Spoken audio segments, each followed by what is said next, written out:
Hey friends, thanks for clicking on this video and joining in on this comparative test. Before I get into everything, I just want to let my friend Broken Feather know on the bottom of my 777 can, February 2002. So this can of 777 has been around for quite some time. And when I opened it up, it's about half gone. It's not clumped up whatsoever. Just so that everybody understands the context of what I'm communicating right here is my friend William spent a month at the Whittington Center in Raton, New Mexico, teaching young adults to shoot, load, and instruct regarding black powder shooting.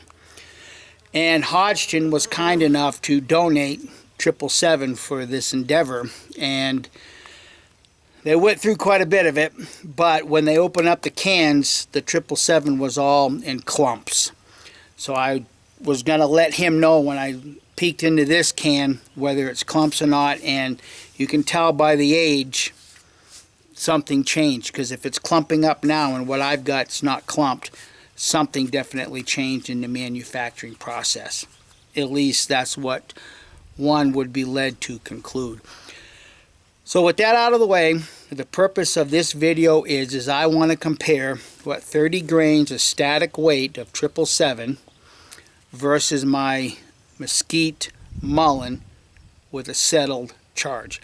And I will be putting lubrication over the ball, and when I get to a certain point I kind of want to discuss that just a little bit and emphasize why I like shooting felt wads. Okay, but it's going to take me a little bit to finish getting set up here, get my 2 cylinders loaded up, and I kind of want to wait for the time to get, or for the sun or the time to get correct so that my chronograph is in full sun and I can get some good numbers. So while I get all that accomplished, pour yourself another cup of coffee. So just in case anybody's curious, I am loading off the gun. First up, 777.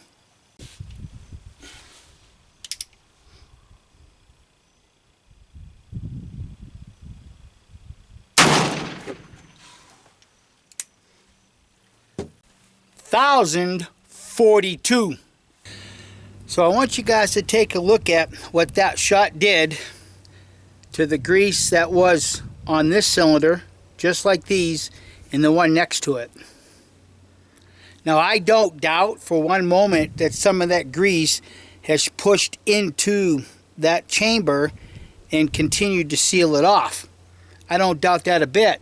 But my question is how many of you think that this is a waste of grease and lube compared to maybe using a felt wad? $1,033.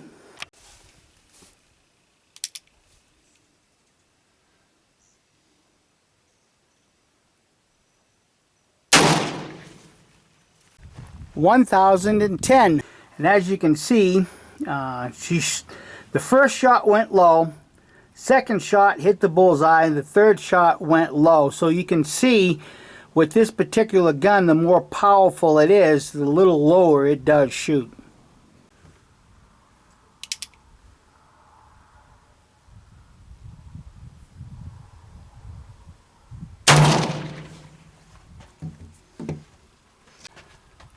$1,035, and it looks like I hit the bullseye again. I'm gonna go get a close-up. So when I get it into the editing program, I will see for sure, but it looks like it grouped with those other two a little low off the bullseye.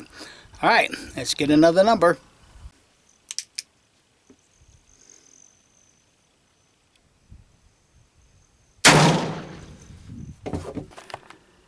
I got a bad recording on that, 281.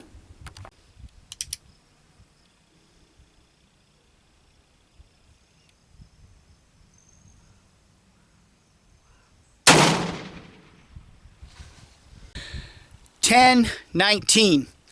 That one shot a little high.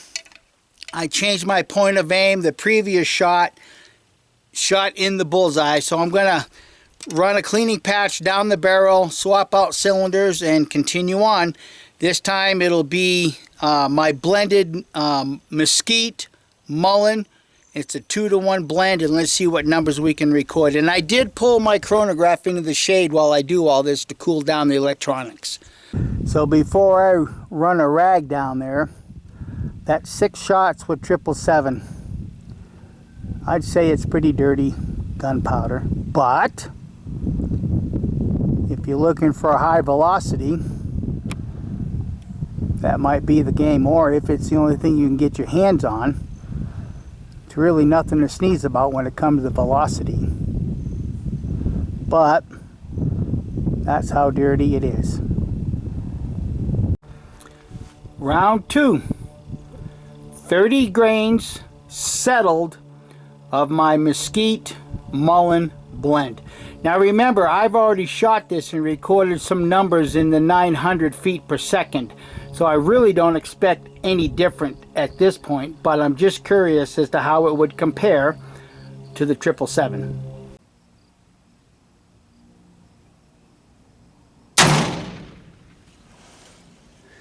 Well, not as good as last time. 759. It's a little surprising, but let me go mark off the target.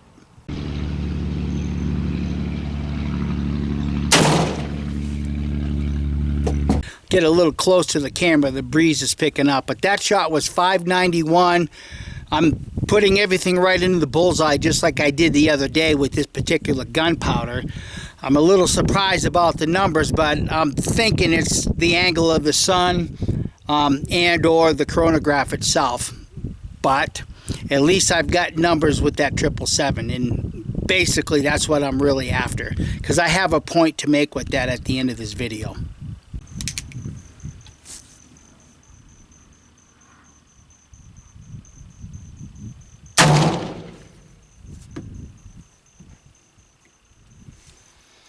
Looks like 1177. So there's a close-up of the target as it stands right now. That previous shot is the one that cut the outside of the ring of the bullseye to the right.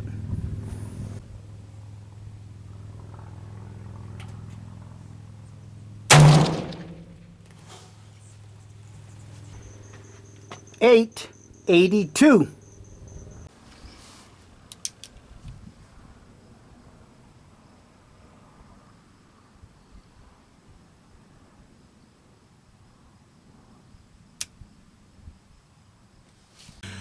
That wasn't a cap jam.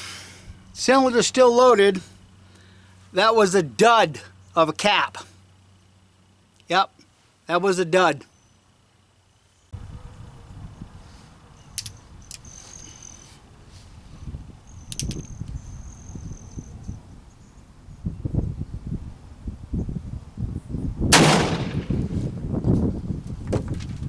That was 654. Just one of those days with a chronograph, I guess. I'm gonna go pull the target and pack everything up, and I'll see you in the shop. Okay, so how did we do? Well, before I show you the target and carry on with what I want to talk about, if you haven't already seen it, go over to the channel Alaska True Outdoors. He put up a video recently entitled Black Powder versus 10mm versus 45 ACP. And if you watch that in his jug testing, you might just walk away with a different perspective about cap and ball revolvers. Okay? Now, here's my target. I've got 3 shots right here. This is 3 777s, and I've got 1 777 right in here somewhere, and I think that's it. Everything else is right here. Now I've got my 6 shots with my Mosquite Mullen. I got 1 right here to the outside edge, and I got 1 down here to the outside edge. Yeah, this one here was 777. Okay, but the rest of them are right there. So as far as I'm concerned, the gun is sighted in. Now I did recover the first 2 round ball I shot with 777, just simply because we've had rain and the dirt in my embankment is hard. So I wanted to recover the first 2 shots that went into something harder than just loose dirt. And as you can see, hopefully, they do mushroom over a little bit. Okay, that was one of them. And this was the other one. And the rest of them all landed in that softer dirt, and they're pretty much round. Okay. So, with the 777 5-shot average, I got 1,039, 51, with a spread of 51. So 1,039 feet per second out of a gun like this, there's nothing to sneeze at. Okay. Since I don't have any, I couldn't get any good numbers today for the Mosquite Mullen, I'm just going to have to refer back to the other day when I did a comparative shoot against Pacific Willow Osage blended. I got an 8-shot average of 930 feet a second with a spread of 70, and the high was 975 and the low was 930. Okay, so that gives me some good comparative numbers to work with. For those that think that these black powder revolvers are kind of useless in a modern day, there's a lot of issues with them. Why should I buy one if you got to do all this stuff to them? Well, that's probably content creators' fault, and I'm guilty of it myself. Because when you watch a comparative video such as, let's compare the Pietta 1860 Army to the U-Birdie 1860 Army, the content creator is going to give you the pros and cons from his perspective. But if you watch this channel, every time I talk about an issue, I also talk about resolving that issue, such as dovetailing in a front sight, such as taking a Dremel tool and cutting a crosshatch in the thumb so that when you go to grip, you got a good positive grip. I've showed how to make homemade slick shots, and I've also taken slick shots and measured that little touch hole in the bottom and compared them to the factory. They're the same size. So as far as that touch hole on the bottom of your cones, the slick shot isn't any different than your factory cone. So why not just make the slick shot out of the factory cone, or if you got a Dremel tool with a small blade, just cut a little cross section in it so that you've got room for that cap to spread out and come loose, and instead of blowing back into the action. And or if you've got a weak spring, you could replace it with another spring or make a second spring. So for me, when I talk about the pros and cons, I always give you the alternative of what you can do to overcome that, so that these guns become reliable if you're going to choose to carry these in the woods or something to that effect. Okay? Now, if it were me and I had a choice, which I do, I would prefer to carry the Remington, because you can get a little bit more powder in the Remington cylinder, the chamber, than you can in a Colt. So if you have a choice and you're going to carry, I would recommend carrying the Remington, just simply because you can get a little bit more powder in it, which is going to give you more feet per second, more muzzle velocity, and more kinetic energy. So that just makes common sense. But for those that like to disparage cap and ball revolvers for carrying, I want to offer this, okay? And you can go on YouTube and you can type in such things as, why is my Glock 19 stovepiping? Oh, yeah, that's right. And that's factory ammunition. So if you're out in the woods and you're carrying a Glock 19 and you got factory ammunition that is at the end of the run and the cases are not getting the full powder charge, you run the risk of having a stovepipe. Now, if that bear is charging at you and you shoot one shot and you stovepipe, and now that bear is even closer because you didn't hit him square, you ricocheted, and that's what typically happens when you're shooting at the head of a bear. A lot of times the bullet will ricochet. You need to shoot at the throat or at the mouth, because if you aim for the head, you're going to more likely ricochet, and you don't want that, okay? But you have the problem of stovepiping. So how come the same people that disparage these in cab jamming don't put into their context, yeah, but you know what, we get the problems with stovepiping too. So you're going to rely on a gun, factory ammunition that stovepipes. Doesn't make sense to me. You've got issues in both worlds, both types of weapons. You have these issues, okay? Now, if you haven't seen it already, go to the channel Tuco the Rat. Okay, the guy does a lot of videos talking about and showing off race guns. These are six shooters, whatever. And he demonstrates fanning them, the race gun. He knows somebody that builds them. I think he's built a few himself also. But he is so quick with his race guns that one shot literally sounds like two. Okay? Now let's just say, for instance, because he talks about this on his channel, let's just say, for instance, he decided to take that out into the woods and he's encountering a black bear. He pulls it out, boom, boom. Nothing happens. Because what he demonstrated and what he shows and talks about is he had back-to-back squibs. If that second shot was not a squib, he done more damage to himself than probably that bear's going to do. So how come when people are disparaging black powder guns, they don't talk about squibs in modern day guns? You're putting your life's existence on ammunition that someone else, that some factory has loaded, and you don't know. You don't know if that cartridge you put in here was loaded properly and you got a squib. So if you're going to disparage these, disparage the modern day guns too, because they have their issues. Albeit maybe not as much as these, but the issues are there. Okay?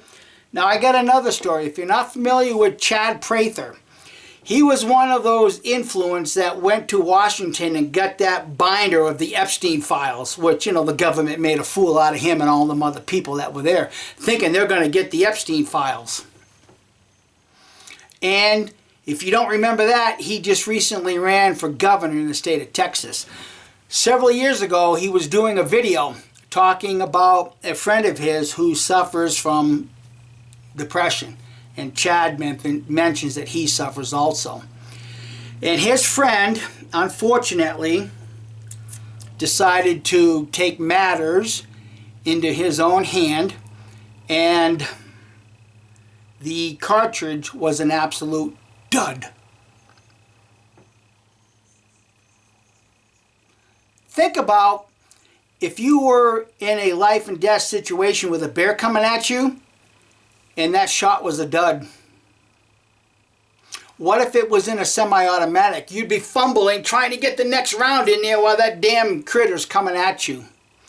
So when you're disparaging and bad-mouthing black powder guns, put those things into your context too, because that's real life as much as these are real life. Okay? And that's really all I want to say about that, because there's just too many people in comment sections and on forums that just do not look at real life. They live in a fantasy world. But yet, modern day guns, they can stovepipe, they can squib, and you could have a bad primer. Doesn't really make them any better than these. But at least with these, you know you've loaded it. You know you've got decent caps on it. And you know what the gunpowder can do, especially if you're using something like 777. Not that I would depend on 777, but I just have some here that I want to just try. So anyhow, guys, if you gleaned something from this, I hope that you would give it a thumbs up and share it with your best of buds. And I've got some gunpowder that I'm making right now. I'm going to be doing another mesquite blend challenge, but I have a special mesquite to do that video with. I'm drying the last of the pucks right now. That'll be coming up later in the week, perhaps, depending on what the weather does and if I can get everything else done that I need to get done. So be looking forward to that. And once again, guys, I hope you give it a thumbs up. And if you haven't subscribed by now, I wouldn't bother. Have a great day. Bye.